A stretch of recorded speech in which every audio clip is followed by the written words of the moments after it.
Hello, everybody.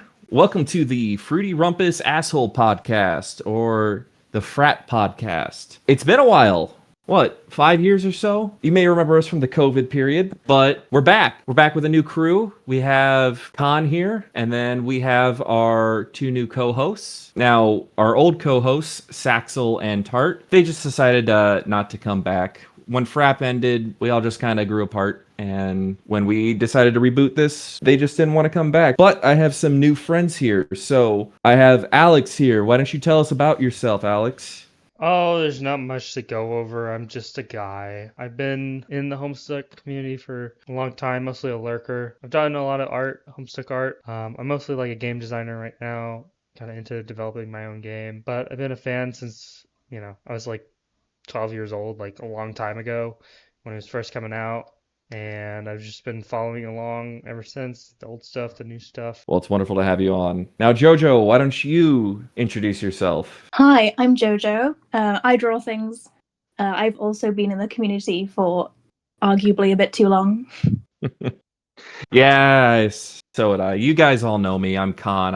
I'm kind of around. I just enjoyed Homestuck. I've been involved since 2011, and you all know me. So you may be asking, why are we coming back? Well, we're rebooting it because some new stuff's coming out. We have the pilot coming out. Well, it already came out by the time we've recorded. We've already seen that it has some traction with producers, and we want to talk about it. I think that's the number one reason, but I think we have some other reasons from our other co-hosts. Yeah, 'cause it sucks. Am I supposed to say something? Yeah, we're supposed to say you're supposed to talk about how fun, like we're doing this for fun. This isn't fun.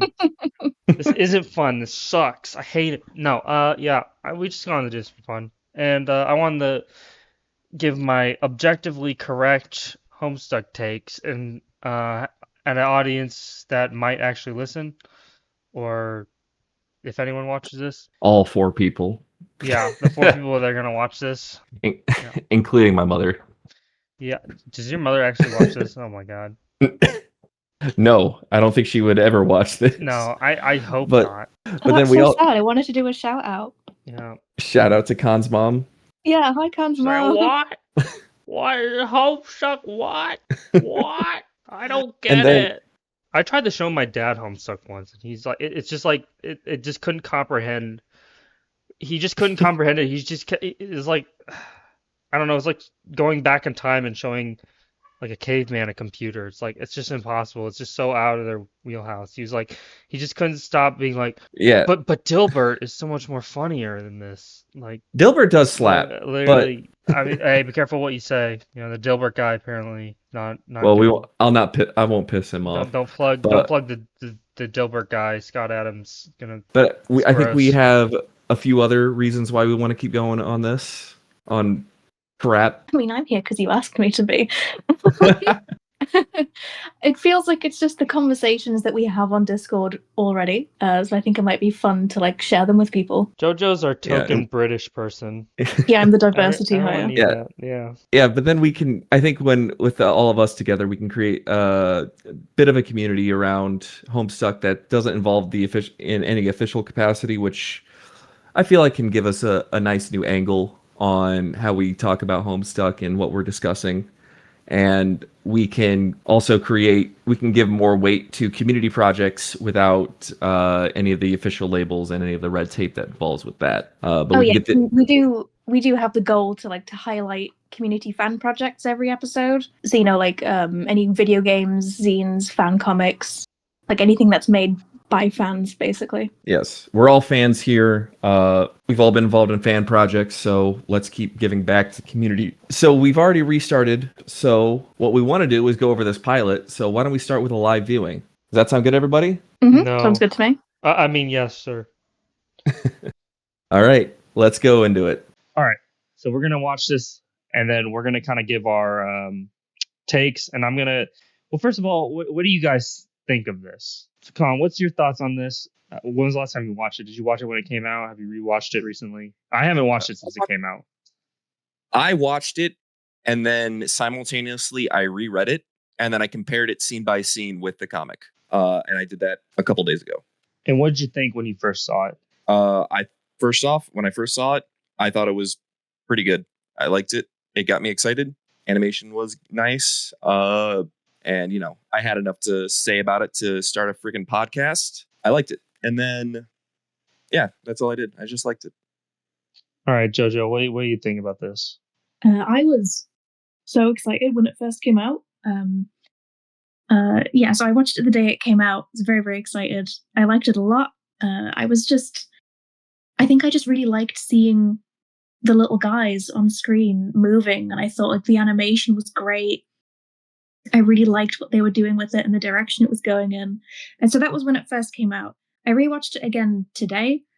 I still have I have more thoughts on it now than I did before. I know what you mean by seeing the little guys move, because I have been dying to see good Homestuck animation ever since I saw the Moves Like Homestuck Yeah, exactly. video by Kylie Hinkie or whatever. Yeah. The same girl who did that little rabbit who was like, "Oh, my diet's fucked." Mm-hmm. But I saw that in 2012, and I have been obsessed with Homestuck's animation since. I really liked Mamba Stuck, and that person I loved that video. That person ended up actually doing stuff for Collide. So I think so here's my take. I'm actually surprised by y'all's, because I don't want to say I hate this. I think it's like objectively, a good piece of animation. I just think it's a shitty pilot. I think it's a good piece of animation, shitty pilot. And I do agree now, definitely. I've had friends. I had a friend who knew nothing of this, but they watch, Has Been and Digital Circus, and they watch all the new hip indie animation. They watched this and they had no idea what the fuck was going on. And I think the biggest problem with this is that it's too faithful. This is a great fan tribute. Like, if a fan made this, like, it's a tribute to Homestuck, it's like, it kind of works. But as like a pitch to investors, which is what they are saying it is awful. And I think the main reason is because it has no pitch. It has no quick, what is this about? Like, you think of like a pilot, like the Adventure Time pilot. What is it about? It's about a boy and his magic dog, and they go on adventures. What the hell are you telling an executive when you show them this? It's a show about a guy, a kid who beats his dad with a hammer in a cake. That's what it's about. And I think it's too faithful and too short. And I'll go into it later, but I think it tries too hard to be like, oh, we did this, we put that in, we did that, but it does not. It ruins the context of those moments, so it doesn't even make sense. And I think it would have been much better, because Homestuck already has a great pitch that like it's kids playing Sims in real life with Zelda elements. That's pretty much what it is. Yeah. So why don't we and start that has watching? Nothing in this, but yeah, we can get watching. I mean, already opening with this is definitely a choice, Opening with WV is a choice. I'm gonna turn it down so that just turn it off. We don't need we need the audio. Turn it down. Yeah, I'm worried that the audio is going to get us copyright claims, but honestly, I don't think so. So this voice is actually Chris O'Neill. It doesn't sound I was so surprised. I was convinced it was Kane from Digital Circus. Like, my heart sank when I heard this voice. I was like, oh no. This is like the only reference to the fact that this is an NSPFA. That is, or the MSPA. That is the only reference right there. I just noticed that his room is like floating on a white background. Like, there's nothing there. Like, it looks so weird. Yeah. Yeah, that is interesting. Okay. I like how they swapped from like he's texting on his computer to them just being on the phone. I think that's definitely like one of the one changes that they did. Trying not to make it super faithful, that I think works, because it's still in 2009. Yeah, they're using flip phones.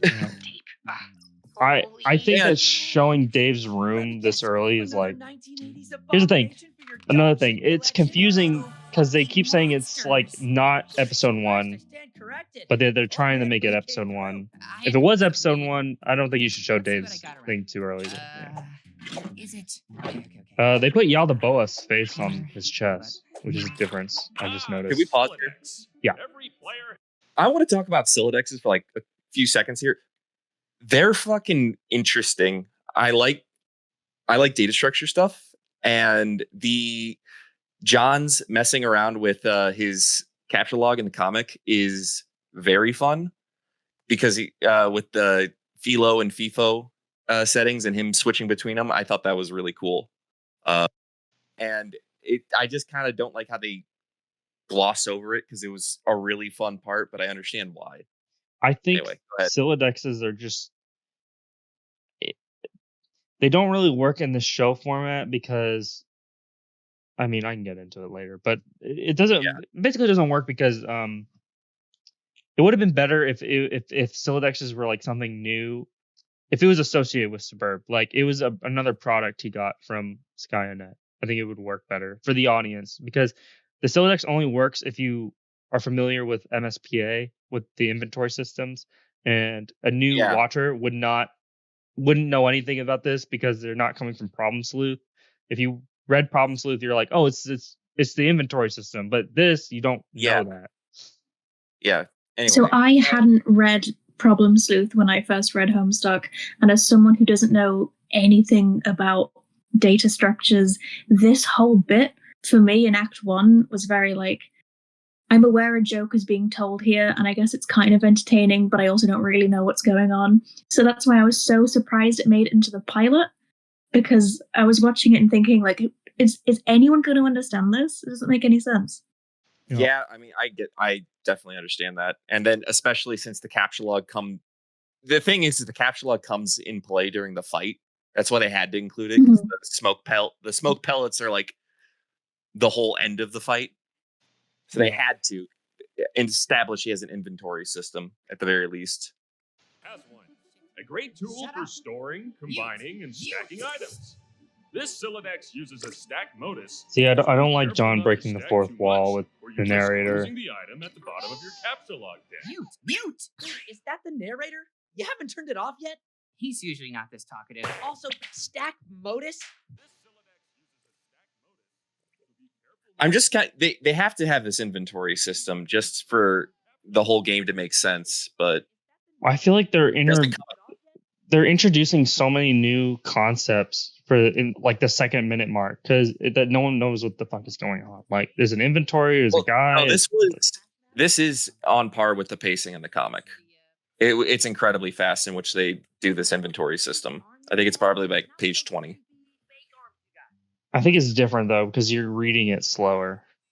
That is true. They have to like the pacing's the same, but like the time to consume is higher. Also, I love strife specimens. I remember when I would roleplay Homestuck back when I was a teenager, making all the cool strife specify that people would come up with. And then they just don't talk about it later in the game. Or later in the comic. I hate Dave saying mid. Oh, they missed you don't get to see Game Bro, like the Game Bro. Yeah. This is one of my favorite jokes. But that's like something they can't. Game Bro article is hilarious. I know, it's funny. I do like I miss those I miss those jokes. Oh, this is a crime that they replaced the hallway, Sarah. I just expect that whole segment went by so quickly. It's like he's in his room, I blinked, and he's downstairs. That's true. It is like really fast. They just dumped a lot of information into your brain.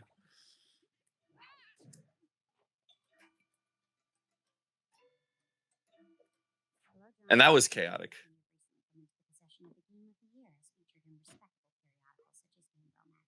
That is actually just word for word. Yeah.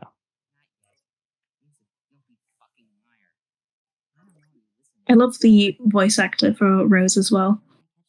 I think she's great. She's amazing.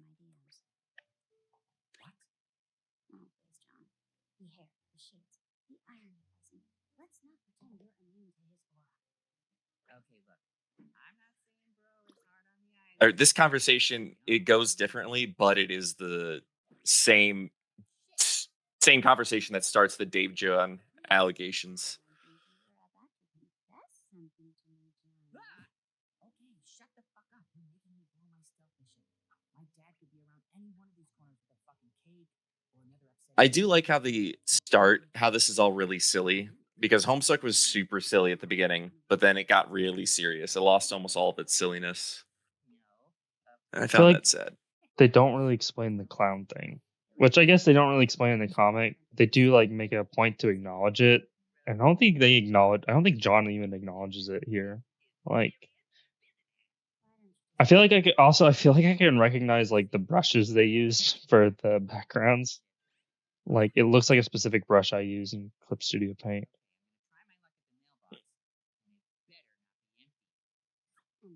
Oh, there's the John portrait in the back. Yeah. Oh, I didn't even notice that. I didn't notice that until now. What? Oh, and Rose, I'm literally wearing perhaps the silliest disguise ever right now, and have been this entire time. Bye, sucker. Goodbye, Oh, there's Mom. See, they don't even like. I forgot. It's so fast that you don't even know like why she's even going. Like, you kind of don't even understand the internet connection thing. Hey, Jade, I'm literally outside right now. Checking this empty mailbox.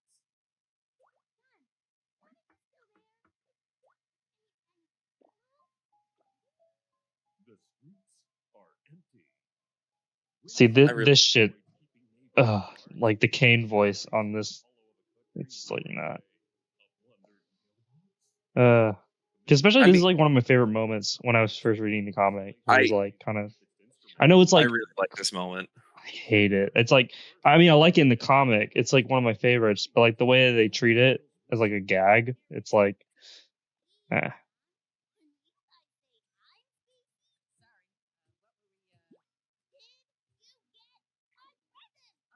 This Jade conversation is completely different than the comic. It Yeah, was they- really fast in the comic. They just added so much to it. I think my spur beta arrived, but my dad probably has it. I've been trying to avoid him, as you can well imagine.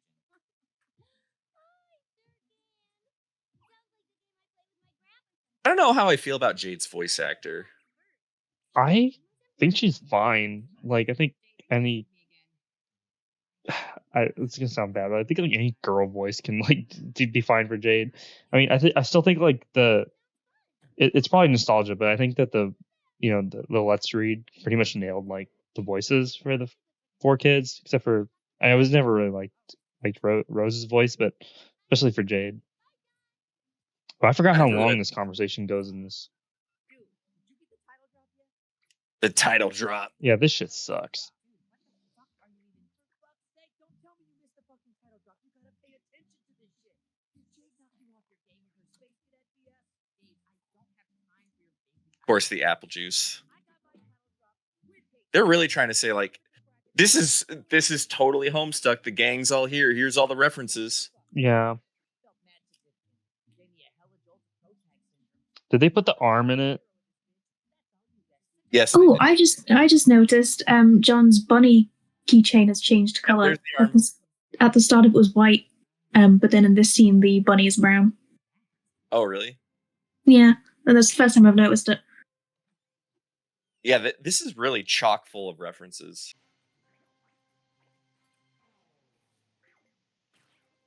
I remember the Strife being so awesome first reading it.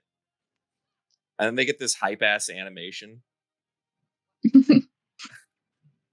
Yeah, I just think it's just too early to like they throw this in because there's like it's the end and they have to have something flashy, but it's like this is not the moment of any Homestuck moment.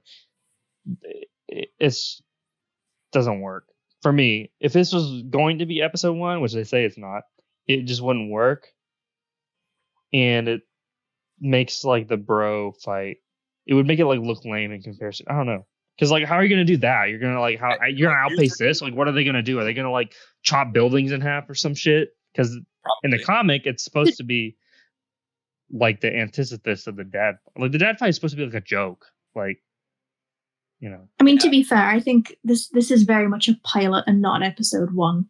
So I think they wanted to show, hey, at some point there's going to be like crazy action sequences, but with what they're trying to come across, these are the only 2 characters that they have to do it with.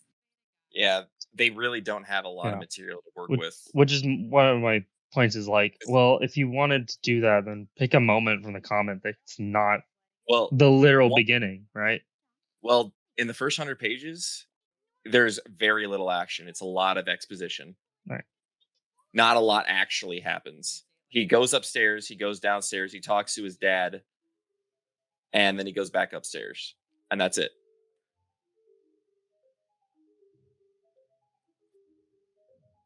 But unfortunately, they just don't have a lot to work with. Hey guys, look, the gang's all here. The gang's all here.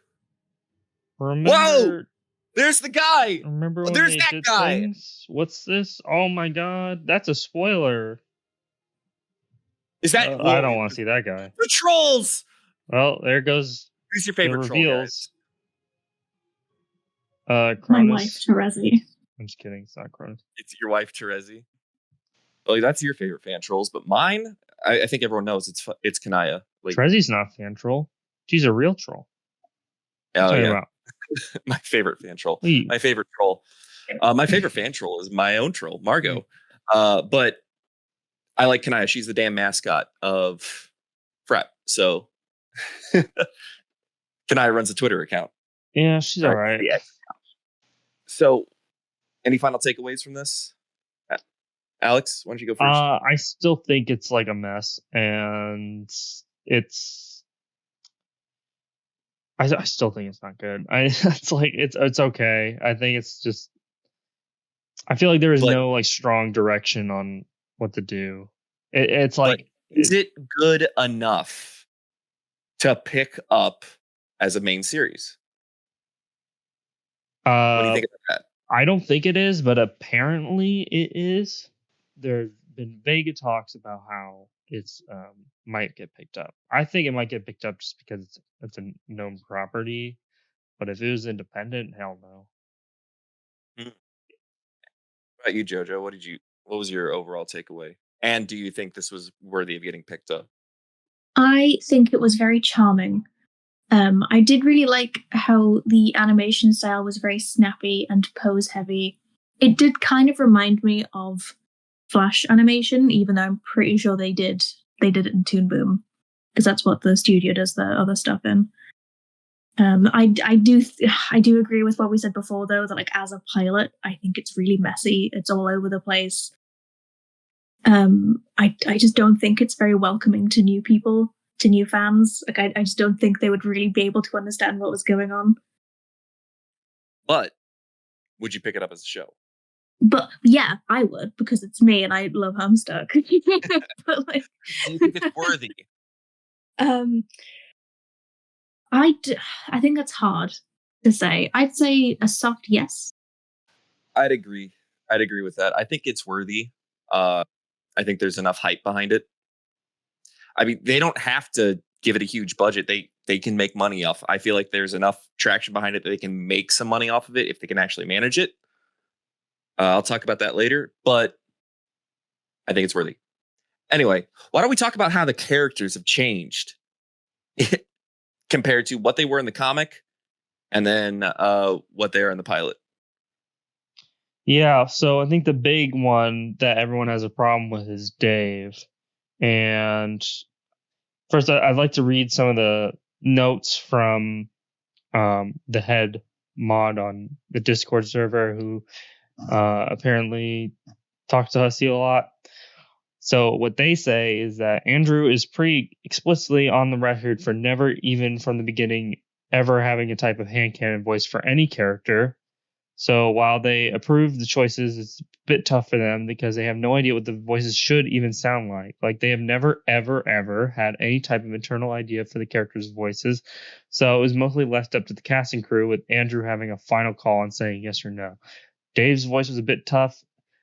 was a tough one because I remember there was a lot of choices and a lot of them were really bad and a lot of them were just like fine or serviceable or decent. So it was a bit tough for them to decide.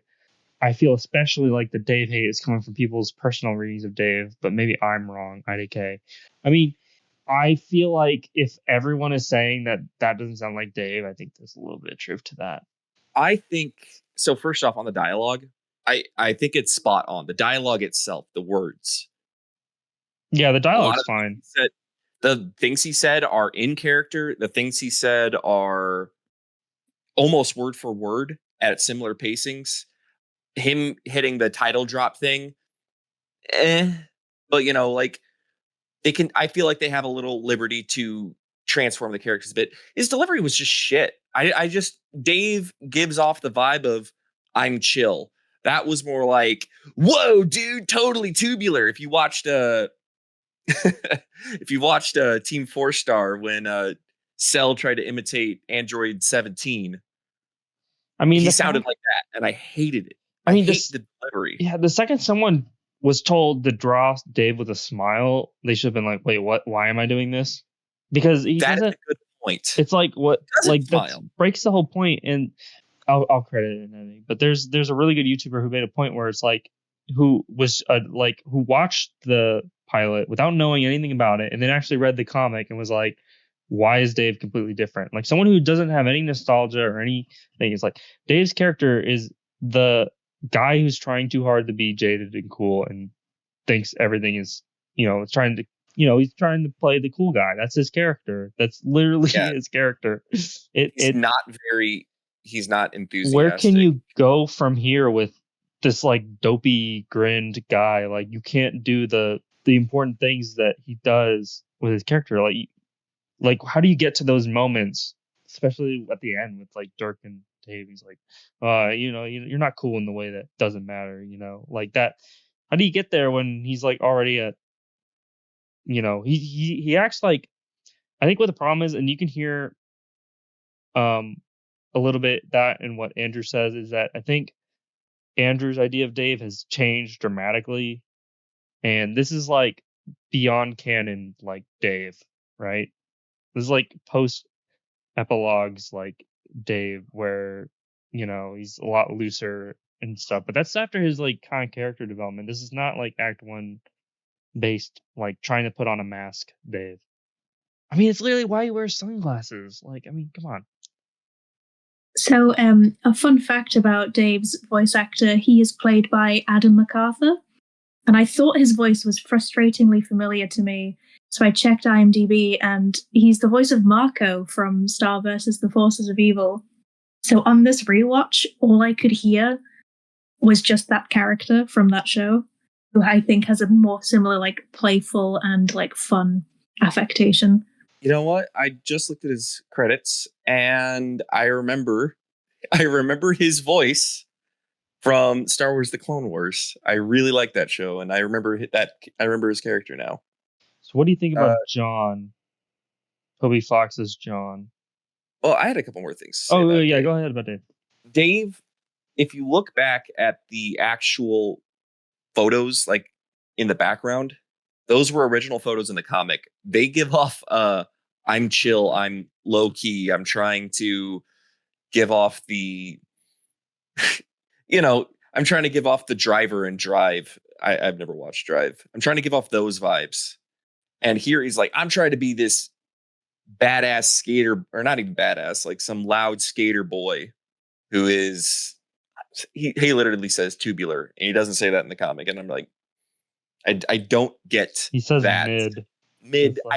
Mid's a good word. I say mid a lot. No, not in 2000. I know it's like something that's probably like, that's like a real old head thing, but it always like aggravates me. And this is a problem in Big Con Hand. And whenever like the legacy characters use like modern slang, it's just so annoying. Like it just bothers me. It is a little weird. I remember watching a little off topic, but I remember watching My Dress Up Darling at some point, and she says, "Wow, that's lit," and I'm like, "Whoa!" in the dub, and I was like, I did not like that. So I get where you're coming from there. It just takes me out. It's like, are we gonna have Dave like when the next one comes out? Is Dave gonna be like 6'7"? It's like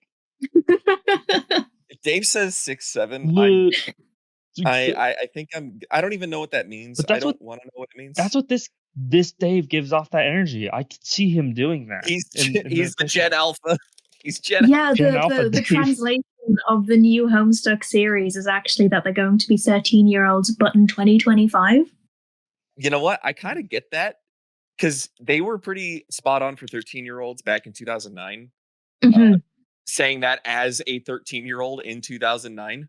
Yeah, there is a problem. Dave I is mean, definitely the guy I was trying to be, but I was more like John. But I always I felt was like more the Hussey, sadly. I mean, I love original Homestuck, but I think like the main characters do not give off 13-year-old energy. Knowing having worked with 13-year-olds, they give off a 30-year-old Andrew Hussey. I mean, they talk like adults. I think in the comic, but that's fine. It's like it's hard to write for as kids, and I don't think. well, it was I'm ever talking supposed- more about the vibe, like the vibes of the character. The like Yeah, the 13-year-old characters match the zeitgeist. Their vibes match the zeitgeist of the time. Yeah. Because I can see that these guys, you could interpret John and Rose talked like it too, and Jade, and I could see them as Gen Alpha. it's kid. Gen Alpha kids, maybe. Yeah, I definitely could see Yes. Dave as Gen Alpha kid. Yeah, so if they translate it to Gen Alpha, I wouldn't feel bad about that because they match the zeitgeist of the types of people back in the 2009. If that's a decision they made, if they were going to be like, okay, we're just going to make everyone like modern day, okay, that's fine. But they have like the old phones, and it's still 2009, so it's like that is a good point. That is a good point. Just I'll don't have give you them. that. You can just not have them say Gen Z words. Like, I mean, Okay, I I don't- think we're getting. I think we're getting a little nitpicky at this point. yeah, Fucking mid. Like I think we talked about 5 minutes in mid. yeah. Which I think Serves that's to be funny. said. Serves to be said. It All right. does. It needed to be said. By my decree. All right. Do we yeah. have anything else to say about Dave before we move on? I also think that I just feel weird that they show his room. I guess I just have to have these characters doing something while they're talking, so it's not like boring. But I do like this. I think part of the important part of the comic is the slow roll of the reveals of seeing the room for the first time, and I think like just showing it right out is No, I agree. I agree with that. So I did like the slow roll. I think it's because they definitely didn't show Jade, but again, it's like, is this an episode 1 or is this a pilot? I don't know. Yeah, because in the first 100 episode or the events that happen in the comic or in the pilot go from page 1 to I think about 90. So in that time in the comic, they did not show anyone else's rooms besides John's. Everyone was depicted exclusively as text boxes. They were just chats in Pester Chum. Oh God, Pester Chum. That There's takes me back also to my roleplay another days. thing. This is like another adaptation thing, is that you have to have the characters doing something. So we have to have they can't just be talking and nothing happening. So they have like these little bubbles come up where the characters are animated. But that does take away from the fact that I think a big part of, I don't know if it's about themes, but a big part of Homestuck is the fact that they're disconnected from each other and that they're talking to each other over the internet. And it's like kind of a big deal when they like meet for the first time. It's kind of like building up to that. If this was the first episode, if this was the style that they're going to, because again, you may not say, oh, this isn't the first episode, so it's not going to be like that. But this is still a proof of concept. So this is still like what they're intending to show, what their plans are. If they're planning to do this for the dialogues, then those moments are going to be like not the same. Because I do like so I think like Dave and John, especially that moment where like they take stuff from each other, is too much, like way too much like interaction between the two. I think what they did with Jade, where she's just kind of like she's talking, but she's like it still has the appearance of being distant. Yeah, I think that's like a better middle ground. So it doesn't feel like they're like literally using some kind of like sci-fi thing where they can just talk and hate each other and whatever. It doesn't really matter that they're not together. I get that. I think That was those a are big tangent. Should we talk I about think, John? I think it was definitely it was a good tangent, deserved to be said. But yeah, let's talk about John. Toby Fox is John. How we feel? How we feel about that? I like it. I think it's adorable. I think it makes sense. I mean, he literally wrote a rock opera. For the new fans, you might not know about the rock opera. We're having a baby, and the baby is you. It is a Homestuck rock opera that is sung by Toby Fox. It's amazing. And he's been my headcanon voice for John, and he deserved the role. Also, Toby Fox. Toby Fox and Hussey go way back. I mean, most of the music was a lot of the really big songs like Megalovania were Toby Fox. And then also Toby Fox slept on Hussey's couch while he made Undertale. No, So, he lived with him in his basement. I thought he just slept on his couch. He lived in his basement. So they were roommates. Yeah. So he deserves to be in there. I love him. I think he does. What about you, Jojo? Or you already mentioned that. But I think as a character, the only thing they got wrong about him was he says he swears too much. Yeah. He does swear a lot, yeah. Let's read what Vibri says about this. So I actually talked to Andrew about the writing last night, and something I find kind of funny is I told him that people didn't like the way John was characterized in this, and Andrew was confused and asked why, and I explained the swearing and whatnot, and Andrew said to me that they thought that people forgot what Act 1 was generally like, and said John was kind of a little asshole back then too, and said that they wrote the outline, Sky wrote the script, and then Andrew touched up the script and filled some jokes and stuff, which means that this is like signed off on by Andrew how the kids behave in this pilot, and if it matches their personal vision, then I don't really care. This does reveal a bit of an interesting note. So Hussey wrote the outline, Sky, the director, did the script, and then Andrew touched up script. But that is important that like Andrew told them essentially to cover this specific moment in the comic, which I think is going to be interesting for later. But Con, since you actually reread the comic, was John actually like this in Act 1? Yeah, no, dialogue is almost word for word, just a lot of fucks put in. Dave, one of the big ones that I noticed was the John Dave allegations. They started, instead of in the Rose conversation, they started in the Dave conversation. That was about it. So overall, it was pretty spot on, except they said fuck all the time. The line, Dave is a filthy fucking liar, was just Dave is a filthy liar. I think this is my biggest, I guess this might be my hot take because everyone complains about this, and I think this is like such a non-issue, but hey, 13-year-olds say fuck a lot. I don't know what the problem is. Like he says fuck, it's like that's what kids do. It's not that big of a deal. The John Dave things, while I know that the fans are going to take a much more cynical view, or there's a cynical answer to why they put that in there, but I think it's normal for it's just normal kid shit to be like, you're gay, you like this guy, and that's very really realistic. It's very realistic to like how kids act. It's kind of like cute and charming or whatever. And so like, I mean that's but I mean it just starts the John out. It just starts. I know why they put it in there. They put it in there because the shippers love it. But well, yeah, it was also. I think it's realistic. Anyway, Jojo, what do you think? What have you thought about John so far? I liked John. On my first watch through, I didn't really notice the swearing all that much, but it's something I did notice later on. More in the sense of like, it's not personally something that bothers me. Like we said, like 13-year-olds swear all the time, but in a way that just made me think, oh wow, I can tell people are probably going to comment on the amount of times that this kid has said fuck because it's Spindlehorse and associated with Vivzy Pop. Well, he swore a total of 38 times. I saw someone tally it up. 38 times. Yeah. That is a lot. That was kind of something that was just like on Twitter. Just everyone was like, oh, he swears too much. It's Vivzy Pop. That's like the made. I don't know. I just think it's a boring conversation, in my opinion. I swear like a sailor. Yeah. And I do legitimate real business, and I am swearing like a sailor. Yeah. So it just doesn't they're even kids, and kids do swear it to my way more. boss. Kids And do my it way boss more swears than that. comic. You know, Yeah, I was swearing that much as a kid too. Jojo, are you do you have a potty mouth too much? Oh yeah. I used to swear What? a lot. I still do. But like, I Yeah. think there's something fun about being 13-year-old and you're, I don't know, you're using the new swear words and you use them slightly incorrectly. It's something that I find really endearing. I remember getting like, I remember having a kid. I learned the fuck word, and I decided to start saying it. Or I was angry about like flag football or something, and a kid's like, "You're not cool because you swear."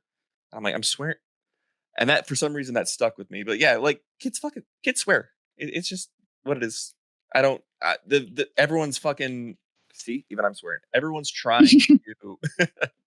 Everyone's trying to like. Oh, Vipsy Pop swears too much. Okay. Is that the worst thing you can say about it? yeah, She swears too much. Eh. yeah. There's All right. much worse things you can criticize this thing about.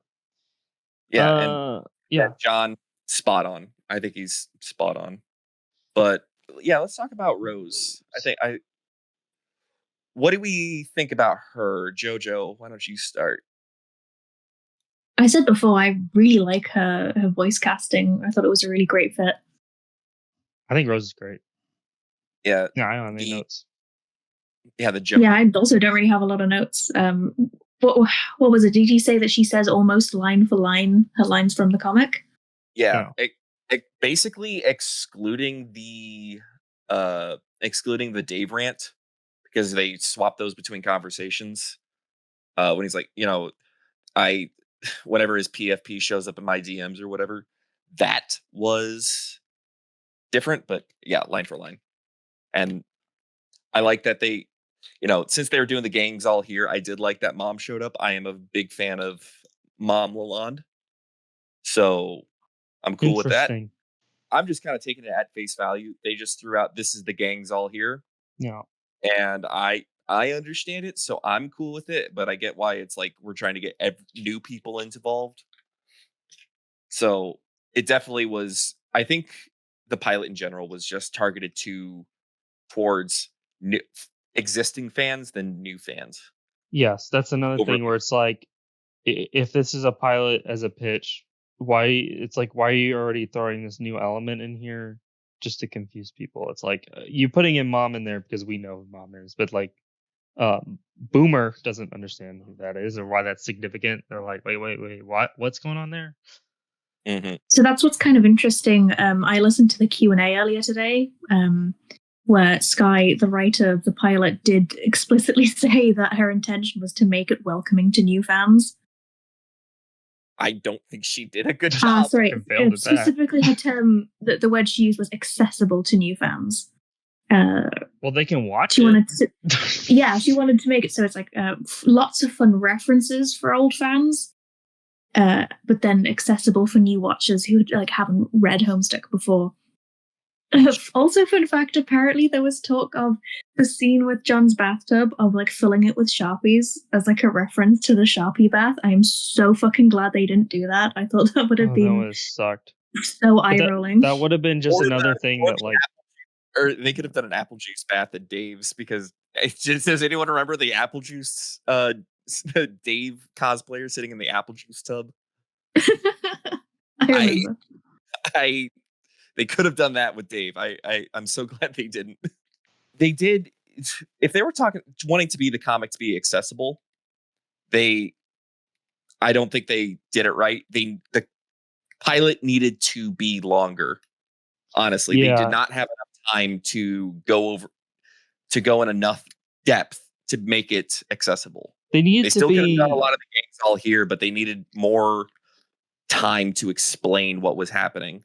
they 'Cause needed I to think like they needed to be able to like not feel like they had to stick faithful one-to-one to the comic, like, because the comic has things that only works in the comic, like the narrator and the text conversation service to develop John's character to the audience, but you don't have those in a TV show format. So what you should do is that you need scenes of like John doing things that he doesn't do in the comic, like maybe a scene with him and to establish his relationship with Dad, or maybe a scene in his house to establish how things are going. You need to have a TV show brain.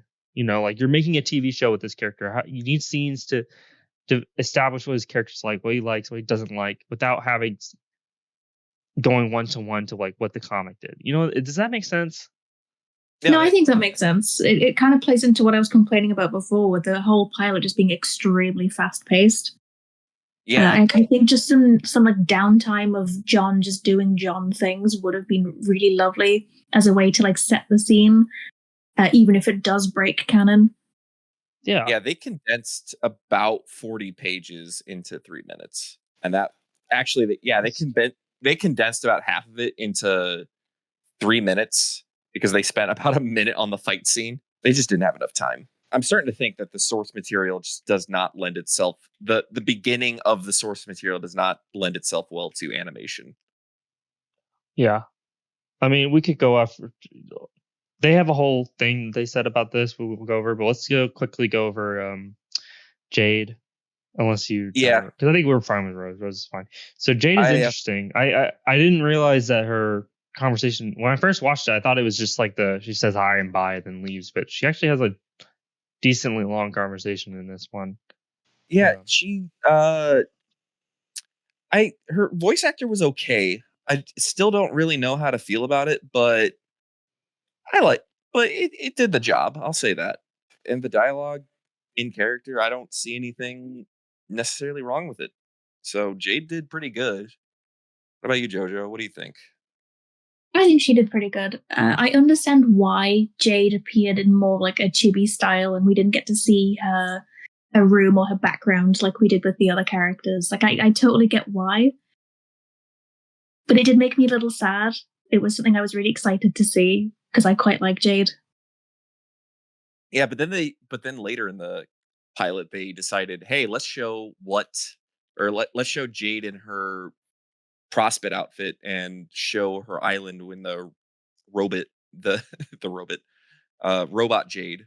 Let's show her over the island, and they just do that later, but they don't. Yeah, that does make it more of a strange choice, I guess, than to not show her if you're then going to show, well, multiple Jades like seconds later.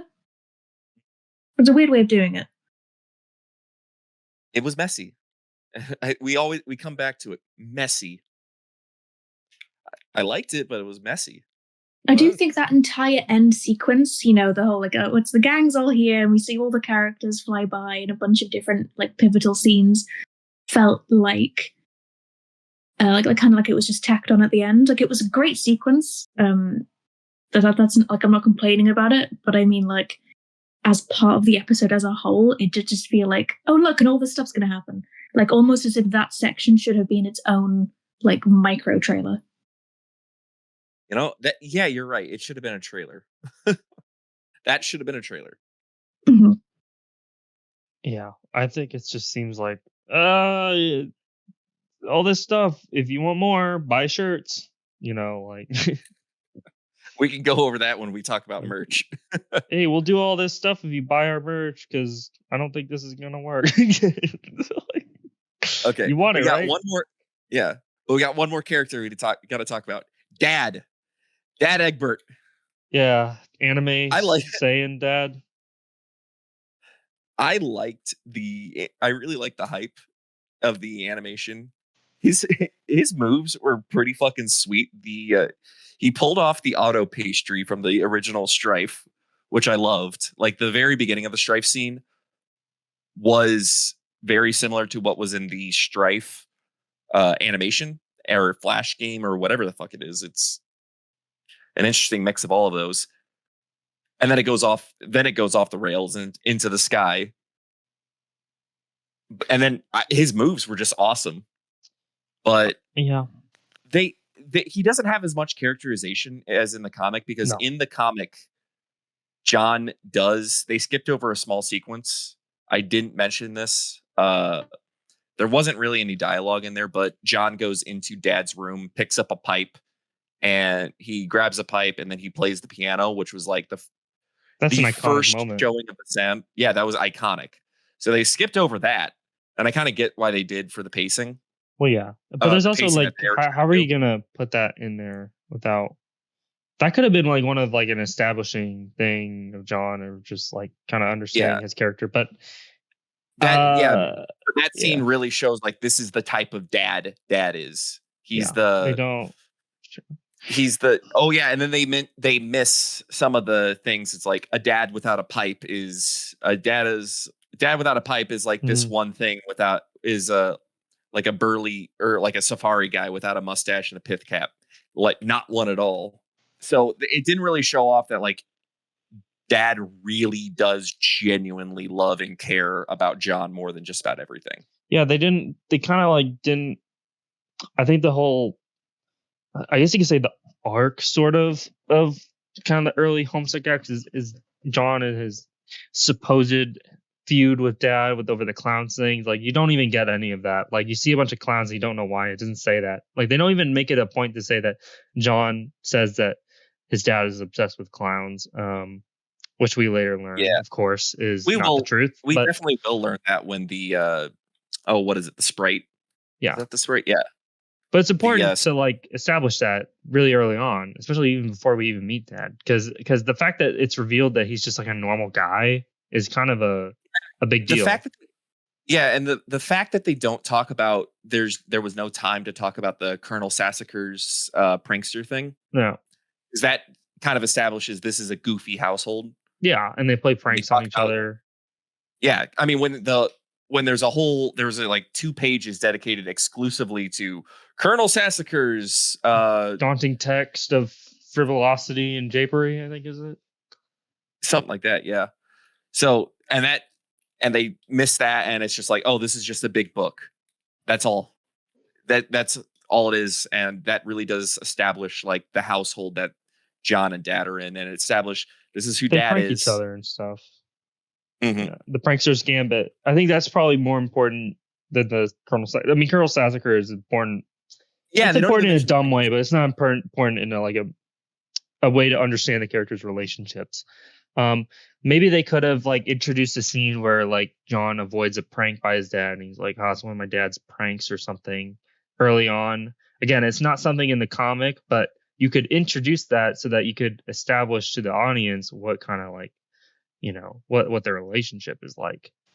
I don't like the fact that he acts like an anime character because I think it's an important reveal later on that he is strong, actually legit strong. I think it's probably one of the funniest or like because like it's in I think it's in Descend when he like when Act 4 in Descend when there's just like a screenshot of him like beating the shit out of a giant monster, which I think is probably like like wait what.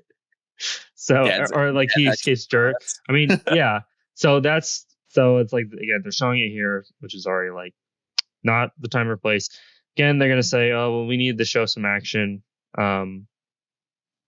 Whatever. We don't have to. Yeah, we don't have to fight a straw man. Do you have any? Right. But Jojro, do you have any comments on Dad? Not to be super boring, I actually have no comments on Dad. I thought he whipped. I thought he was great. Yeah. Dad's Dad. He's great. Wait, there is actually, I know we don't have it in the script. There is actually another character, a 5th character, or 6th character that we didn't talk about. Who? The narrator, or WV. Because he's still technically a character. He is. He is. They have established him as a character. Go ahead. Yeah, so they combine the narrator and WV into one. Now, the narrator in the comic isn't specifically anyone. I guess it's supposed to be Hussey, but not really, because Hussey is his own character. The narrator is just the narrator until Calborn takes over, and then later Dirk. But yeah, the narrator's just, well, I think it's bad because it's like it treats it as a joke. It doesn't even make any sense, and then it's not specifically clear if the narrator has control over their environment because it's the narrator takes the hammer from John with the mouse, which I feel like they only put that in because there's like one panel when Hussey was still figuring things out where the narrator does do that, where he takes like the arms or something, or he takes a cake off of John's bed. And then, so I feel like they put that in there, but it's like establishing a rule that doesn't even come up in the comic. So it's especially confusing for new audiences where it's like, okay, wait, so this guy can interact with them like a computer? Like what's going on here? Who's this asshole? Yeah. Yeah, WV being in there is that was an interesting take. And WV is one of the best characters in Homestuck, and his whole thing is just you don't know anything about him. He's a big reveal in the right after it was either right before or right after the Midnight Crew intermission. WV, well, you see him, he covers the dust off the hatch in the end of Act 1, actually. Oh, he does. Okay. Yeah, and then Act 2 is all about him in the terminal. Okay. I think the reason they did that is because they wanted a way to explain the mock adventure game thing, and they're like, well, WV can be like that, but the problem is that he's not at the console like the entire story, so it's like that can only go so far, and then it's going to be double confusing when Rose starts interacting with the environment. You know what I mean? Yeah. In Suburb, it's going to be like, what is two people interacting with John now? Like, which one's the real one? It's like, and the fact that John refers to the narrator specifically and breaks the fourth wall, and Dave does it too, it's just extra confusion on top. Yeah, can he mess with Rose and Dave too?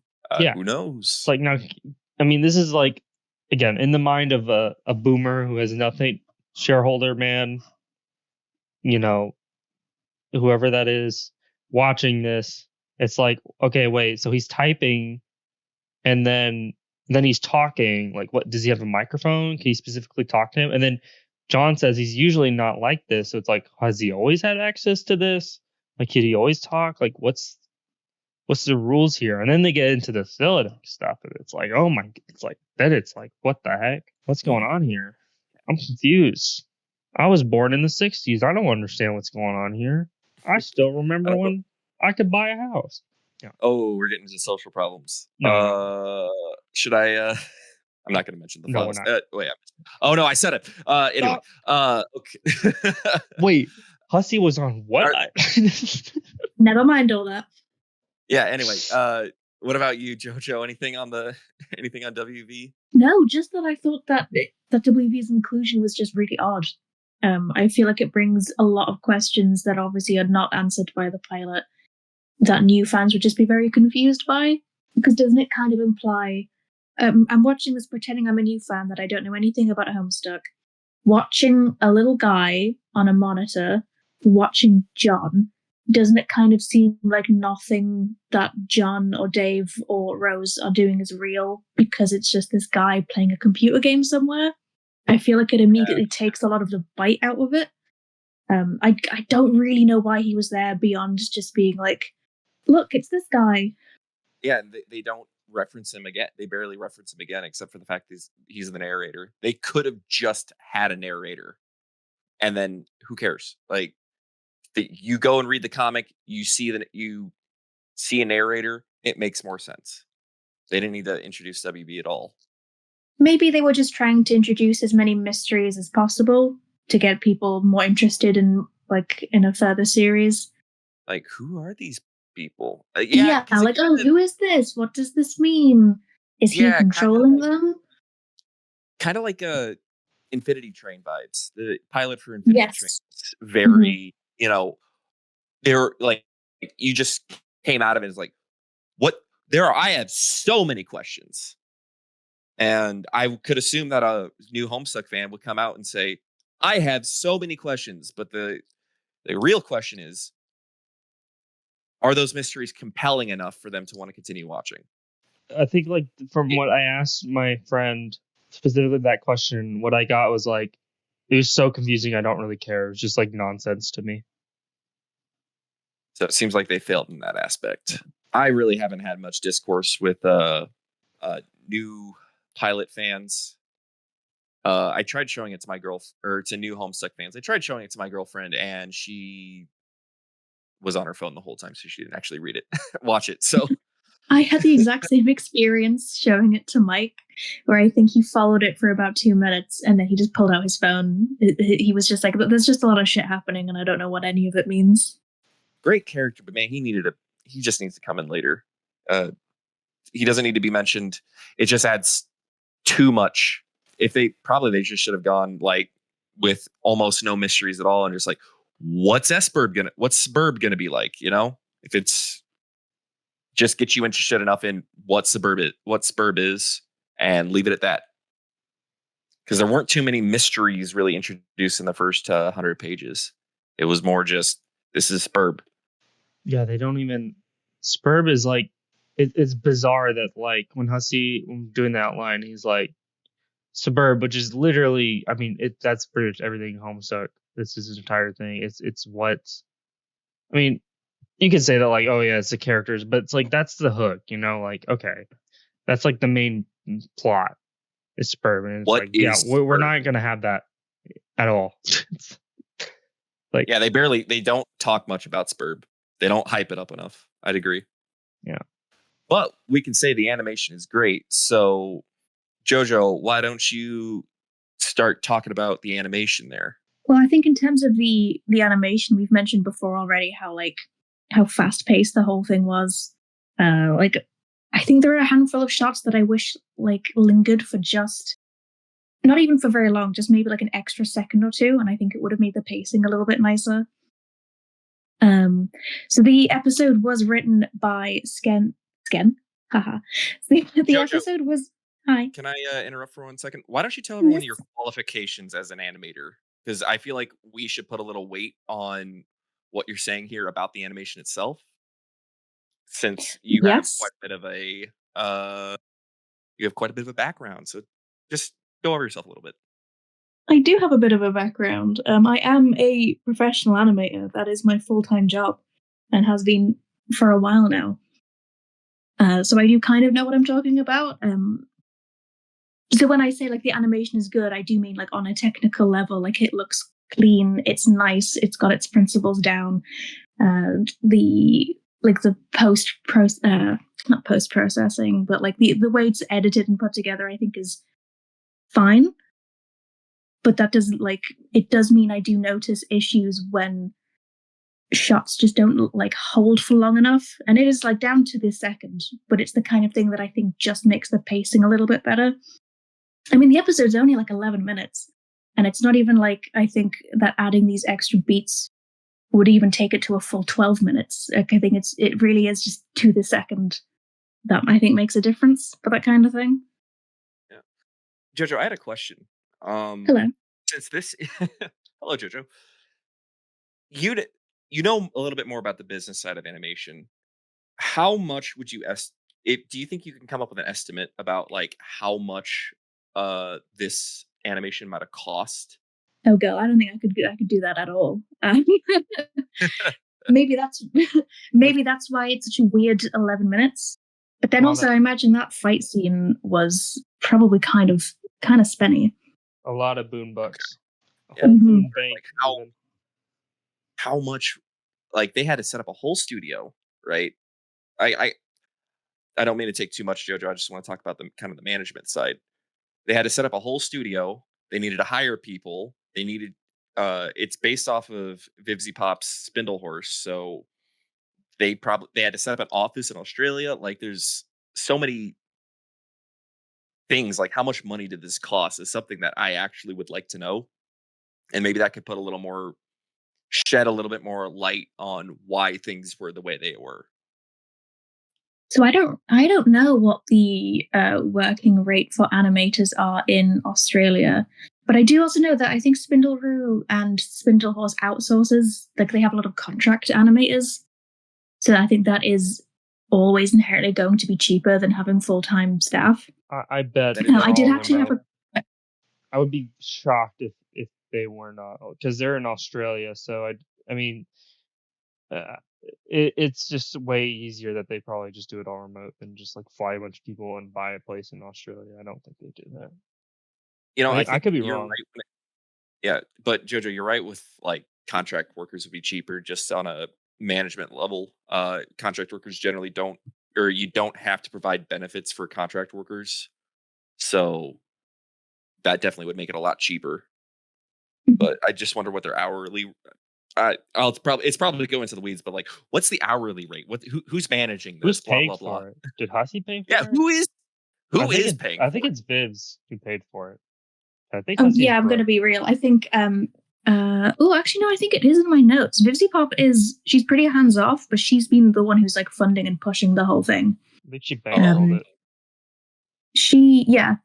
Because it's her studio. She's bankrolling it. From the Q&A, it looks like she reviews the animatics and she has seen it and she like reads the script, but otherwise is just happy to let Sky and Hussey pretty much do whatever. Mm-hmm. I mean, I imagine if it looked like they were going to absolutely like bomb all of her money, I think she'd probably step in and say like, hang on a minute, guys, let's not do that. I predict that Hussey was as hands off with this as possibly can be. I think he maybe called Toby Fox. I almost called him Tony Fox. I think he called Toby Fox the voice John. I think he had a look. He gave the outline. He overlooked the script, and that's pretty much it, in my opinion. I would think that's the same. Hussey's. I want on the management side. I want Hussey as far away from this as possible. Yeah, I'll go over that a little bit more later. But anyway, I think from the Q&A, it wasn't really clear how much of the writing was Sky and how much was Hussey. But Sky's got some pretty good credits under her belt so far. What are those? If you ask me.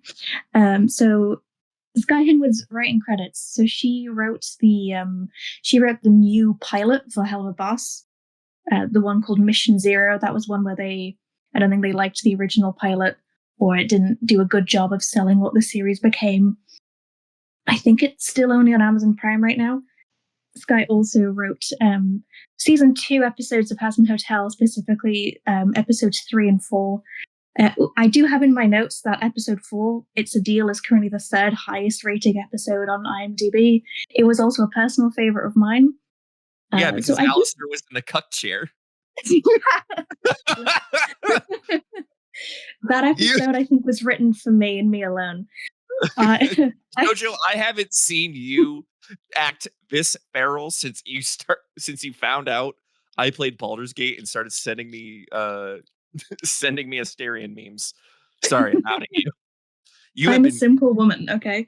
I know what I like. Feral about Hazbin Hotel lately, and fairly so. Go ahead. Sorry. Point being, I was I think seeing her do that made me more confident in her as a writer. Because otherwise, oh my god, sorry, the cat's back. Kill that cat. Yeah, I might have to. Squish it.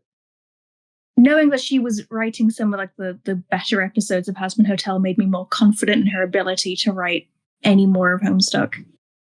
And she did also say in the Q&A that she had roughly, because they did ask like, if they were to do more of Homestuck, how long would it be? Would they do the entire thing, like even the Dancestors? And she actually said that she had ideas for like up to minimum 5 seasons, ideally around 7 seasons worth of content. I have an interesting note about this. Go on. They said, Vivri said something like, interesting enough, they said that it was going to be, if they were to do more, it would be 1-to-1. But curiously, they said if anything that'd be different would be Act 6 for reasons. And I believe what I know those reasons because it's too fucking long. I know they're gonna cut all the stuff that's before the retcon that gets retconned, because they're just gonna cut all that stuff because it doesn't fucking matter to show any of it because it just gets wiped away. So, because I don't think they have to talk about the retcon because the arm's in there.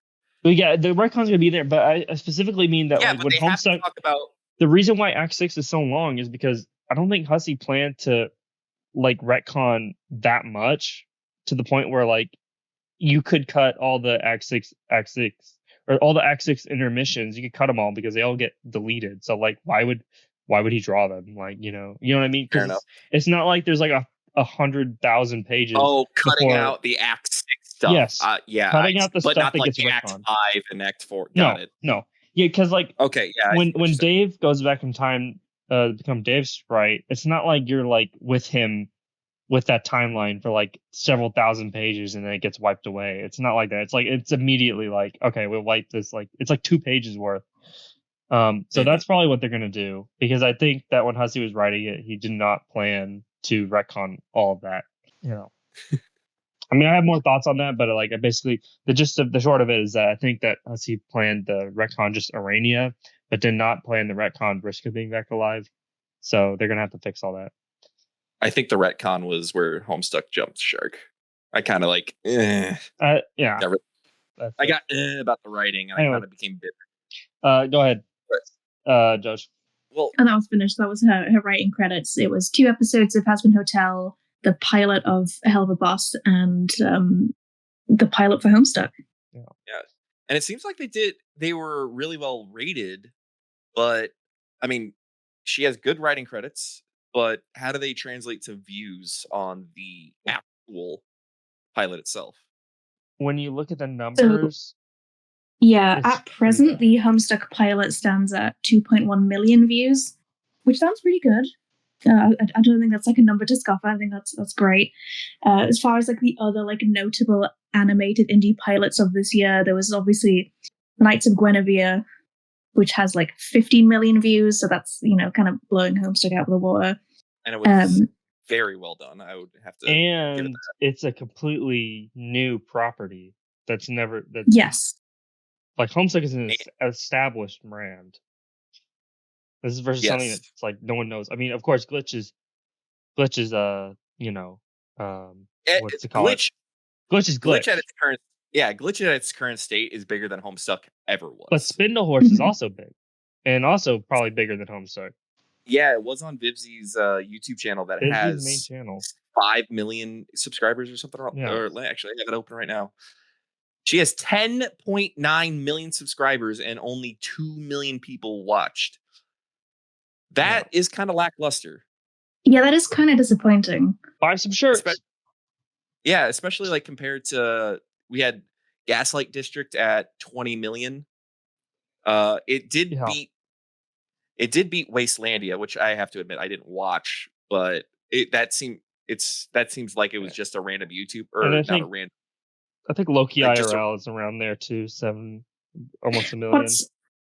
I think what's crazy to me is that I saw the Wastelandia pilot, but I had never heard of the Gaslight District until I was researching for this. 20 million views and Glitch, and it completely passed me by somehow. Yeah, Gaslight District, very well done. Glitch, everything they've touched so far is gold. Mm-hmm.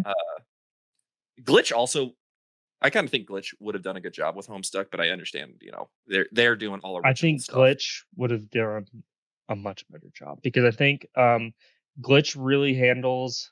I mean, all Digital Circus is just characters talking to each other, and they're able to make that interesting without having like an anime fight with a cake or whatever. You know what I mean? And I think that style is longer form. Just the characters talking is okay.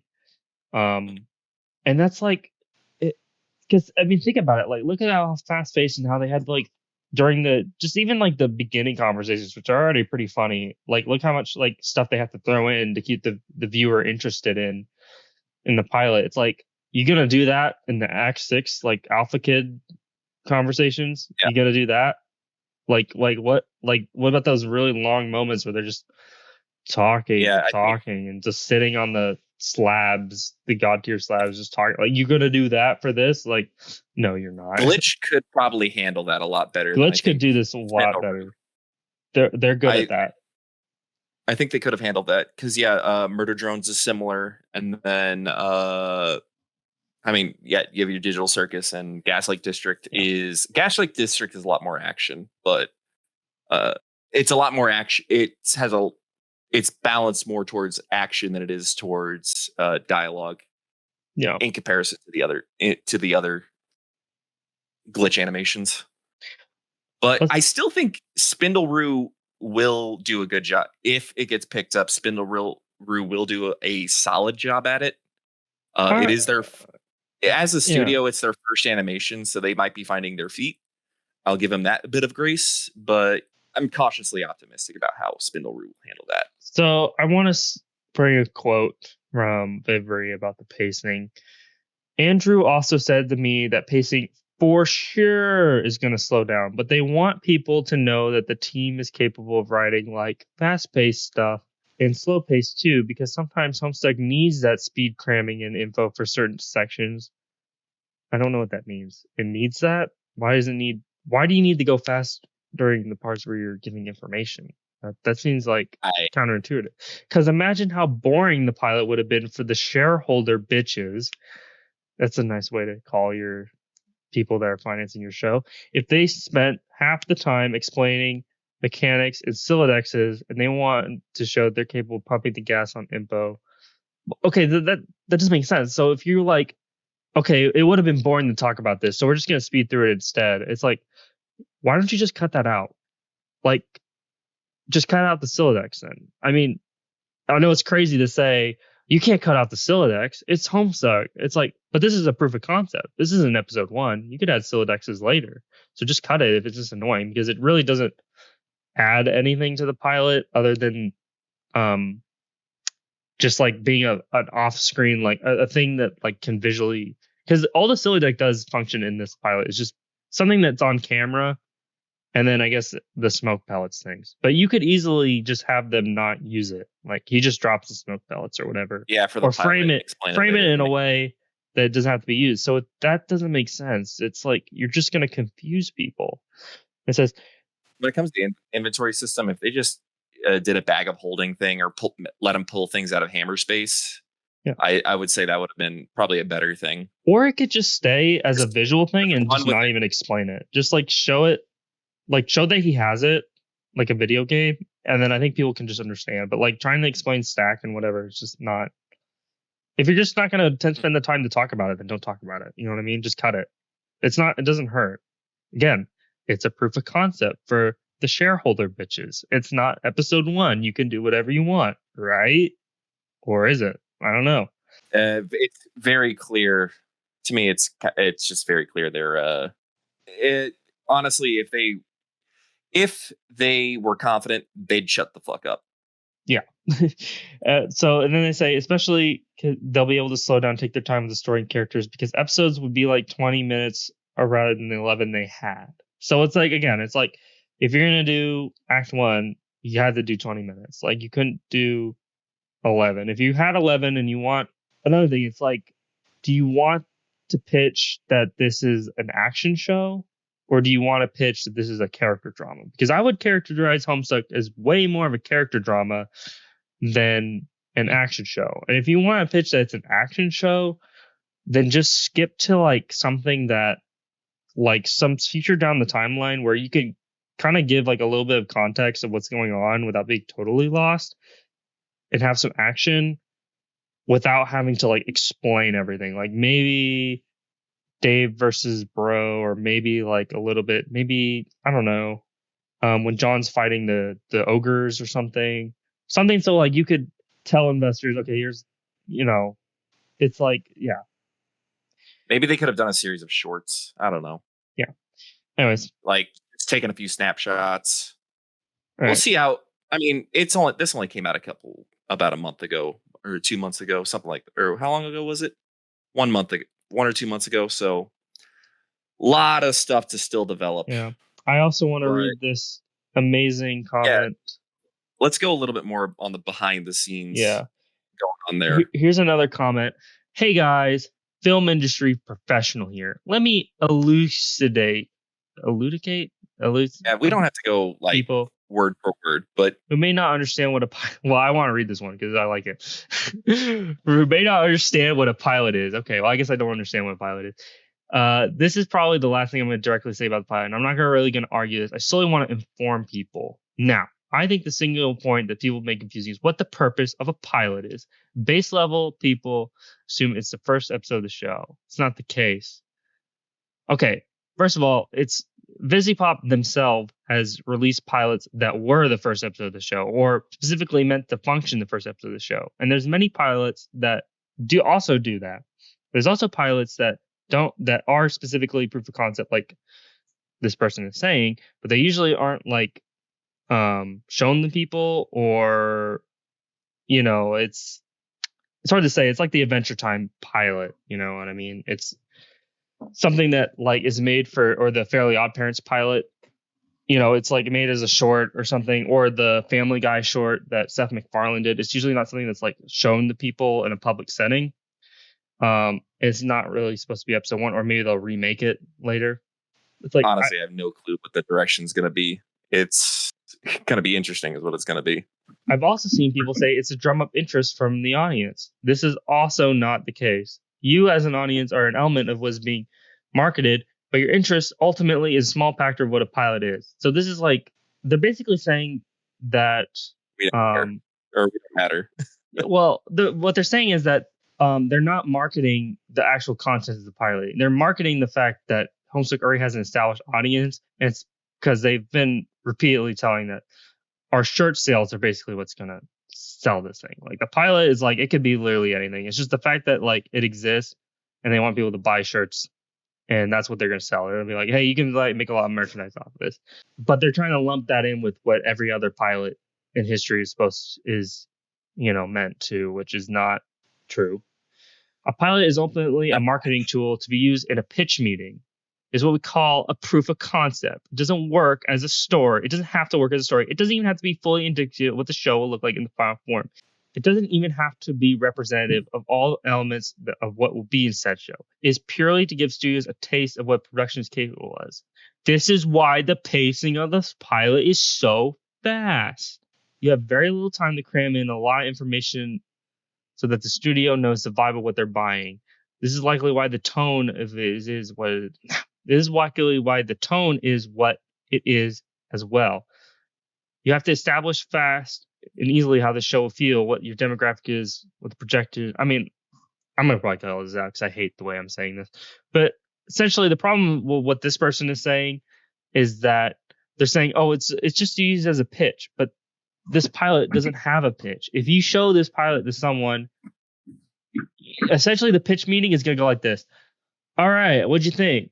Oh, you didn't understand any of it? Well, we could sell a lot of merch because we have a lot of fans. So just trust us. That's it. That's the pitch for this, because it doesn't have anything else, because you can't boil to what's happening in this show. Like, what is Adventure Time about? It's about a boy and his dog going on adventures. Like, if you just show that to someone, they would know that. What's a Fairly Odd Parents about? Like, oh, it's about a kid who makes wishes with his fairies. Like, I can see how this show is going to go. Take that with pretty much any pilot.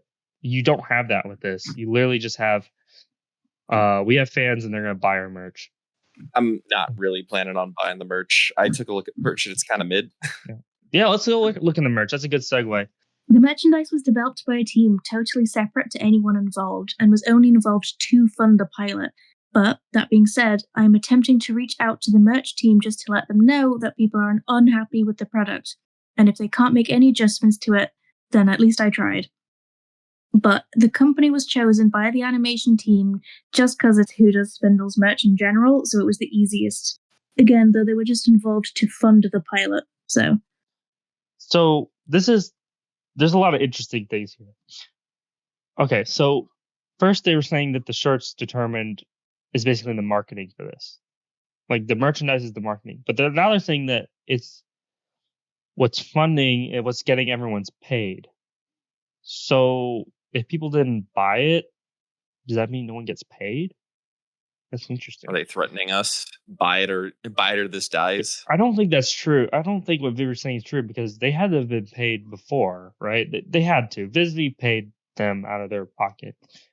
Is this another deal that Hussey signed where he ends up owing them money? Where it's like, Disney's like, I'll pay my people, but you're going to have to pay me back with the merch sales. And it's like, if there's no merch sales, you owe me more money. Speaking of the merch, why don't we take a look at it, because it's interesting. Yeah. So another interesting thing. So it's not the Hussey didn't tell them so not to. Vivri is telling them that people don't like the merch. That's another important thing. But let's pull up the merch. Let's have a look at it. Yeah. So here's Homestuck.store. So here we have the Homestuck.store. Very good banner, honestly. I really like this one. But then we can go into the merch down here. This is their featured collection. And why do the plushes look so lumpy?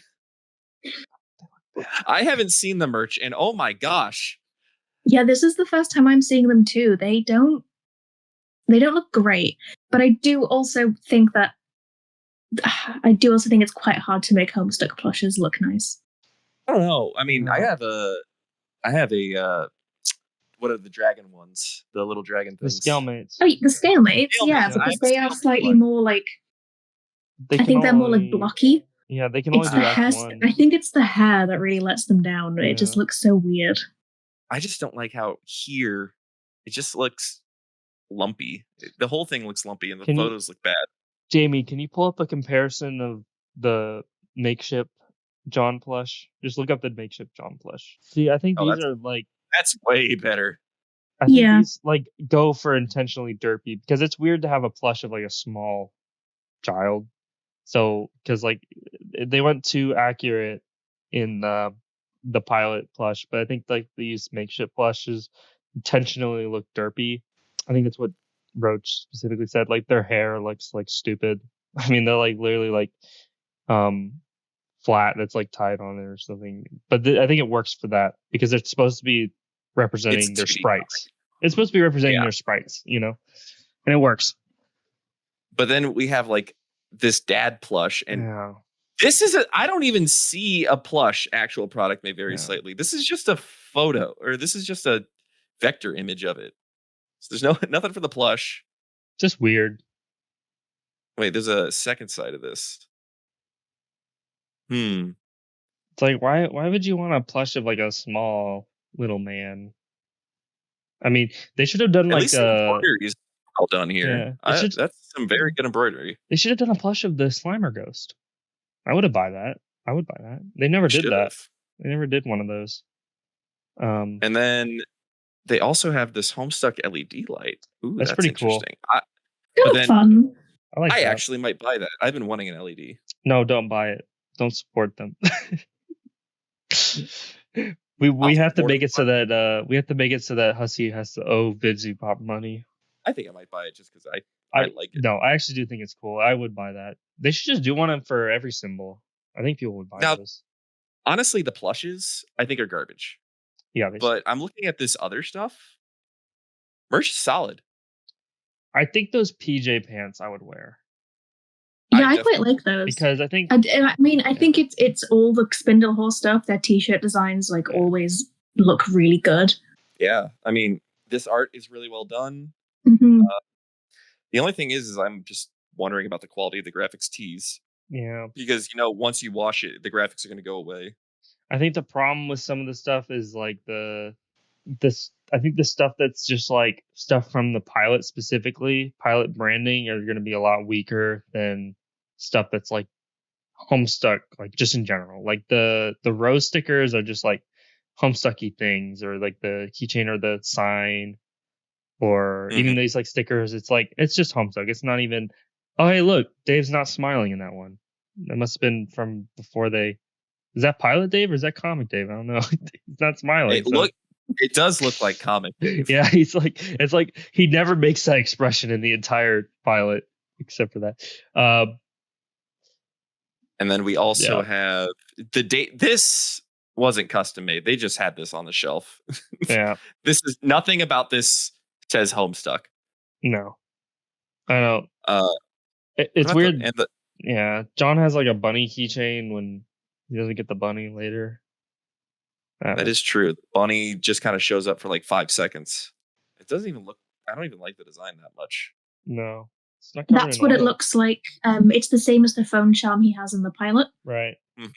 Oh, so it's basically just a cutting out. Mhm. Well, I still don't think It's weird because it is accurate. here's the thing.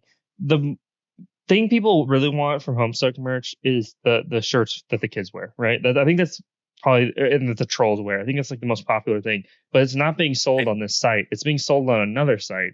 So if they really want the show to be done or pay off the people who made the pilot, they should have done those on this, because that's Yeah. what people are going to buy. The Has-Been stuff is really cool. I think this is cool. Yeah, The they have. crossover I didn't stuff? notice they had the crossovers. That's a cool That looks design. interesting. It's a cool design And then they got on the sleeves. Stuff on the sides. I don't even Oh, that is care good. for Oh, they Has-Been. have. This is This is Blitz up. This is Blitz, and then this is the this is the horny gem that lets you transport to the human realm. Oh, can you see it from another angle? Maybe. No, this is the only picture. Oh, that's such a shame. They don't give you like a good image of what's on the sleeves. Yeah, but this is the gem that you have to give head in order for it to Yeah, work. yeah, I recognize it. Yeah. This is very well done. Yeah, And so is this That's as cool. well. More Hell of a Boss stuff. Very, very good designs. Yeah, I saw people on Twitter were absolutely like clowning on these, and I just think they look quite nice. yeah, they don't look good. They look fine to me. I mean, I don't know anything about Hasbro Hell of a Boss, but I mean, it looks cool to me. And they have this acrylic stand-in. It's It's just nice, I think, to have like a crossover of your two properties. Like, I just think crossovers are inherently quite fun and silly. I guess the only thing I could say is that I think like because they have to stick to the characters that show up at the pilot. I think like for the characters, I don't know the Hasbro characters, but I would pick different Homestuck characters to be with to cross over with them. Like I would pick like Midnight Crew or something like that, or Trolls. Can I direct you guys to the screen? Yeah, I love that. I think these are great. I think they're really these are awesome. funny. These are fun. That is I amazing. think these are fun. It's so cute. Is it? Have you seen the one of Moxie? Did they did the I have it. It reverse? doesn't show oh no, here it is. Have they done the reverse like Blitz? John with the like I know that meme of like John drawn like a Visby Pop style. Oh my That's God. great. I like that. This is amazing. That's great. I like The- sprites. I Sprites are will awesome. buy these. Dude, that's I am good. actually just gonna buy these. That one's good. I think these are so fun. This is good crossover Like- stuff. Oh yeah, yeah. Look at Yeah. Moxie. He's can't- adorable. I love all of this. This is Can you so look good. at the what's the John sticker look like or the Rose sticker? Are they Yeah, are they the pilot versions or are they just okay? It's the pilot version. It's not They the are the sprites. pilot versions. So we got Rose over here. I think they're well done. I think they're well done, but I think most people are just gonna want the sprites. You know? No, I am getting these sprites. These stickers. These are amazing. That's another thing where it's like weird, where it's like they're like buy shirts to fund this. It's like, okay, what about the merch that you're selling on the other website, the Topatico website? It And is a little confusing. Like It's very confusing. what funds what? Who? Yeah. What are we? Where do we How do I buy? make sure that Hussey isn't in debt again? You go round and round about Hussey's financial decisions. Very bad. Okay. Don't there worry, anything he's else? broke. Merch we want to talk about? No, I We think have the pilot- I think it's just crazy how they apparently had problems with the merch. Okay, well, we'll make a pilot to pitch the show. Well, that didn't really work out because the pilot's really confusing. So we'll pitch the fact that we can sell merch. But also, we didn't have anything to do with making the merch or what it entailed. So we're going to tell them that we're unhappy with it, but still buy it because we know that you don't like it, but you need to buy it because that's the only way this is going to happen. Yeah. It's like this is like dumb. Well, my overall takeaways for the merch is I think the plushes are garbage, Yeah, but everything else I think is pretty. I think it's fine. pretty I think it's good. Yeah, the I wouldn't keychains buy are- any of it, but The stickers, I am a fan of the stickers. The designs are well done. I do like. I This, would get the beanie is I- cool and the LED light is cool. but They never- $30 for a beanie that's a little Ooh. overkill for me. The pants are cool. Like they do have cool merch. Oh yeah, the PJ pants are great. If Yeah. they did one for the trolls, that'd be cool. And Hopefully they will get Oh, some that's added so stuff. weird. Sorry, I'm just looking now. It's $30. $30 for the pajama pants, but it's also $30 for a beanie. That's a little insane to me. And then wait, that's crazy. but then a Homestuck hoodie is $58. Interesting. Ooh. It's actually not bad for a hoodie. I've seen hoodies go like for ridiculous prices. Yeah, I mean we're on a premium. We're getting charged a premium because this is a funding thing. Yeah. Oh well. Overall, good quality. Price is a little and then the plushes are shit. So anyway, why don't we go into some of our final thoughts about this? Yeah. Or wait, no, I had one more thing to say. I kind of want to talk about the fact that Spindlehorse picked this up. I want to talk a little bit on the management side, and I'll keep this brief. But I think the fact that Vivzy Pop and Spindlehorse are picking this up is going to be very good for at least how the show's run. We can talk like the quality of the pilot we've discussed is iffy, but the fact that Vivzy is running this and managing this, or at least, she has a hand in it, means I have hope for it because she has a proven track record that she can start a project and complete it and make it successful. Where Hussey does not have that. Outside of Homestuck, he does not have a great track record with finishing what he started. Well, I could also say Problem Sleuth and it wasn't Jailbreak. Problem Sleuth and Jailbreak were the only other two of his works that he finished besides Homestuck. And Homestuck, it took him, 7 years?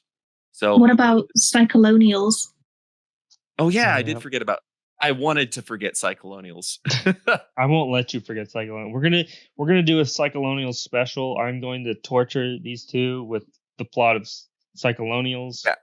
Oh yeah, I've never played it. Is it a game? It's not a game. Yeah, It's- maybe we could it's- do. It's the fifth We could do a Let's Read MSBI. it. It is the fifth MSBI. It's not a game. Oh, okay. Anyway, but Hussey has a proven track record of being bad management. Early on, before he even Homestuck, he fucked up Whistles. He never finished Bard Quest. That's fine. He did have a good streak with Problem Sleuth into Homestuck, but then there was the whole Kickstarter debacle, and the fact that Hive Swap. We can just talk at length about how Hive Swap has completely failed. Millions of dollars went to waste, and we have nothing. We have almost nothing to see. 2 acts out of 4? Yeah, it's something that's so big that it's probably going to get its own episode. It's most likely. Yeah. If we keep doing this, we're going to do Hype Swap. I mean, Yeah. So Jailbreak is but- kind of a meme. Whistles is like, I think it's a good one-off. yes, but it's the fact that he couldn't finish those projects, and he's just bad at finishing projects. He's mismanaged a lot of things. The fact that Vivzy's there, actually doing all the business aspect side, I think that is the biggest hope for this pilot. Definitely. Perhaps, Hussey is far away. Perhaps a little bit in Hussey's defense, apparently he was the one who approached Spindlehorse. And when he approached them, he already had Toby Fox on board, which I thought was very interesting. That is interesting, but he was the idea man, and he had Toby coming in, so he had a good launch, but he's still not managing it. And I think the extent of it was, hey, I'll give you the Homestuck license if you can make a pilot, and they're like, okay, and he was like, all right, cool. I think that was the extent of it. But in general, I just really hope this pilot gets picked up. I'm excited for it. I think it has a lot of potential. We'll see. Even if it's bad, I'll still watch it because I want to see if it's going to be a train wreck or if it's going to be awesome. Yeah. I'm invested. So anyway, we're going a little long, so why don't we go on to our final takeaways here? I think that Alex, was your I'll let final you takeaway. start. Sounds like you What was just that? got yours out of the way. No, I got a little bit more to talk about, but I mean, Alex, why don't you talk about your stuff?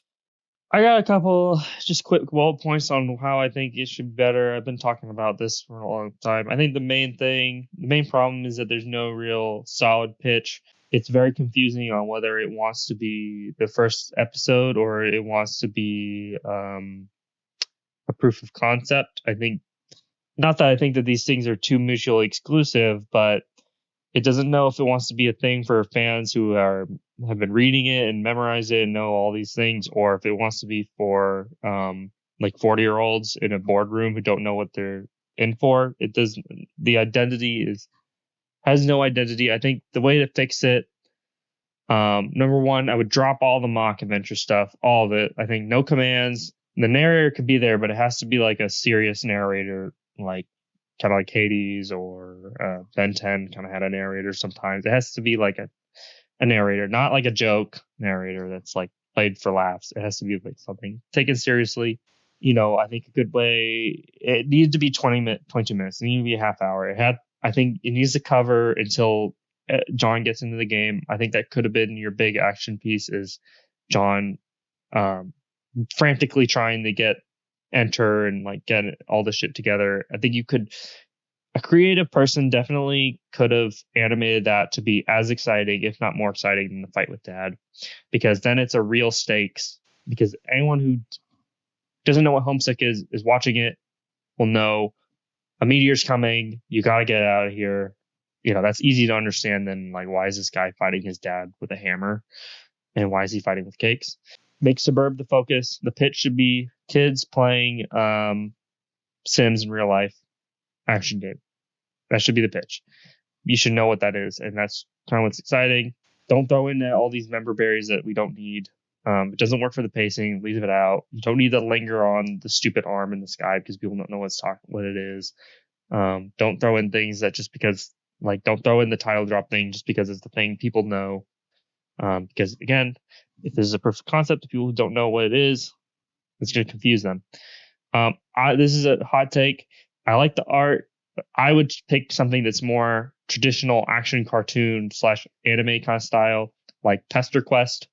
I'm going to throw up an image of the John's Pester Quest room. I think that's a style that would fit more of what the vibe they're going for. I think the weird mock adventure, like cubic style, doesn't work with the story that seems like they want to tell.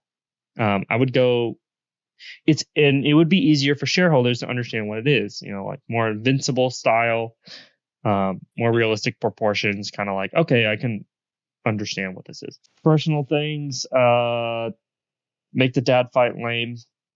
It should not be cool. It should be like, or at least it should be an exaggeration of what John's fantasy is. So like, leave out if you're going to have them fly around and stuff, leave out all the debris and stuff. So it's like, it hints to the audience that it was just kind of in his head, which is a very important plot thing in the future, that with John's relationship with his dad. Yeah, maybe just keep the fight in the kitchen. Right. Dave, yeah, we've already talked about that. Fix Dave. And then I would keep the WV thing, but put him at the end. Don't put it at the beginning. Like, put it at the end where it's supposed to be in the comic. End it with the meteor hitting, and then you see the WV thing. That's a great end. That's a great way to, because that's such a great cliffhanger in the original comic, where it's like, what the heck happened? I want to see more. This is like, teases more because we don't really have a cliffhanger. Like, it's like, look at all these cool things happening. Trust me, it gets better. It's like, no, tell a story naturally. I agree with a lot of those sentiments. And the last thing I want to say, get a TV brain in. Get like a brain of adapting this for TV. Don't be like, we have to 1-to-1 the shots and how it is. Put in a scene that isn't in the comic that just establishes John. Maybe like he comes home from, I guess not, I don't think they don't really talk about if he ever went to school, but like he comes home and he's just kind of shows his daily routine a little bit. I'll put it on the screen, but even the first Paradox Space comic opens with John waking up that morning when Homestuck starts, and it's all narrative. But it's interesting to watch, and it kind of establishes, like, he steps on a cake and he rolls his eyes, and he kind of like, you're being fed information without someone having to tell you. Like, not tell. Do stuff like that. I think that's I'm in agreement. They did tell a lot instead of showing it. And we all learned in 5th grade English, show, don't tell. I learned in 5th grade English that human beings don't have arcs. That's patently false. Okay. Alex, is that your last point? Yeah. Alrighty. I'll give mine real quick. I don't have a lot to say, but one thing is just like, I don't feel like it has any real ties that this is a MS Paint adventure. This doesn't feel like it. I wish they, made some more references about it. There's a lot of classic jokes that made it silly. Like there was the John, retrieve arms. Like they didn't even start with the sprite, and John doesn't have an arm. It doesn't have arms. It doesn't, lean back into this is what the original art style is. This is what Hussey has done. This is how it's completely new. There's very little homage outside of the Zeus Mel Poop Lord. You're in the opposite direction. You think it should be more faithful. I think they could have. Yeah, no, I don't think it should be more faithful. I think they should have had a few more homages to it. I think that's more in the direction of what they were trying to do. Where it's more but like I don't member berries and stuff like that. Yeah, but they didn't. They did.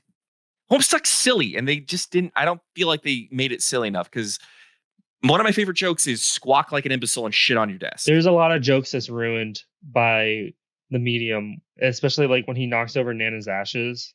I think it's like so much more funny, like reading it, because you don't even know exactly what it is. And he then was told to do it.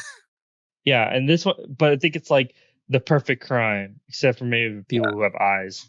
It's like funny. Yeah, so they didn't really linger on it very much in the pilot. It just kind of like blink and you miss it. It happened in the background. You don't even know whose ashes they are. Yeah, you don't even know. There's a picture of. Yeah, I guess. Yeah, I guess I recognize the picture as Nana, but you'd hope that contextually someone could piece as like, oh, that looks like an old lady. But so fast. A photo of an old lady next to an urn. It's probably her. It's happened so fast. It's like it doesn't have. It's just not like it. It's not like there's an establishing shot where like it pans down and you kind of like have some time to look at it. And, like a tour that goes on to Jojro's pacing, like how they pace the individual shots. They should have changed them up a little bit, but really that's all I had. It just doesn't feel like the opening of Homestuck. It feels different. I get why. I wish it felt a little bit more like it, because I didn't get the shot of nostalgia direct. I didn't mainline nostalgia with this, and I was going into it. I just was hoping I just would feel so much nostalgia, and it's just like I didn't feel that. I liked it, but I didn't feel nostalgic. No, it's too different to feel nostalgic. But I don't know if I want it to be nostalgic. I feel that. What about you, Jojro? Do you have any final quips about this? I don't believe I have anything that I haven't already said and would end up being a bit redundant. Wait, no, hang on. That's bullshit. That's not true at all. I do have a thought. I would be so curious to know or to see the the pitch Bible for this and to look at the original concept artwork. I'd love to know like how many styles did they try out before they landed on the look of the final show? Did they attempt to do a version with more like human skin tones? Or did they from the beginning say like, no, they're going to be like F6 white? No, they would never give them skin tones.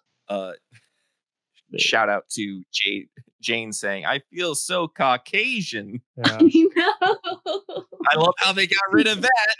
Yeah, that's just so can of worms. Yeah, for the new fans, the I feel so peachy part of the Trickster arc, it originally said, I feel so Caucasian. And Hussey got some backlash. He changed that pretty fast.